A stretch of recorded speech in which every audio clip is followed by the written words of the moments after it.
Well, it was one of those things where David and I had been doing some things together, recording, and he just said, we should do a bluegrass band thing, and who should we get, and all of that, and so it just kind of came together with just a lot of phone calls back and forth, who would be the perfect one to do this or that, and it just kind of came together pretty quickly, and that was like 1984, I think. And we had Emery Gordy on bass, on acoustic bass, which he wasn't really used to, but he got it. He did a good job. And we had Vince Gill on guitar, and Jimmy Buchanan on fiddle, and David and me, and that was kind of it.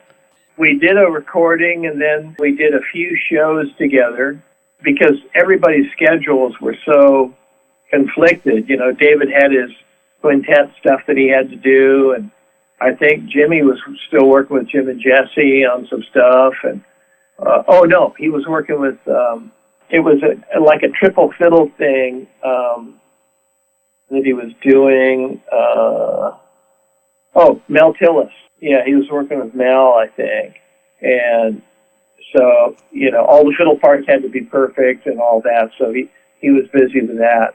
So, but it was one of those things that, it was just a great reunion with all those guys, and we had a good time. That came about, Dan had heard, I guess, Here Today, and he liked it, and I got a call from, I don't know if it was Peter Asher or somebody regarding Dan. He wanted to do a bluegrass record, and maybe it was Chris Hillman that put it together with Dan and me. And anyway, it ended up me going to Nashville and recording with Dan and, Jerry Douglas, Emery Gordy on bass, Russ Kunkel on drums.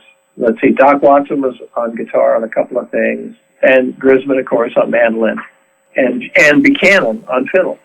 So there we did a bunch of shows to promote the album, and then after that was over, John Jorgenson, we had put together Chris and John and myself and Bill Bryson to open for Dan for the High Country Snows tour. And that's what got the idea to put the Desert Rose Band together. So that happened right after the Fogelberg tour in '84, and we started Desert Rose in '85. And John was the one who came up with the idea, well, let's plug this in and see what happens with, steel and drums and, electric guitar. So that's how that happened. And I really credit John for doing the bulwark of putting it together, because Chris really confided in me, said, I really don't want to do another band, but, geez, this sounds so good, and let's give this a shot and see what happens, I think the first one is my favorite. We weren't being pushed by the label to get something out in 6 months and all of that, The first one had a lot of soul to it. Well, you said it, Love You United. That's one of my favorite tunes on that album.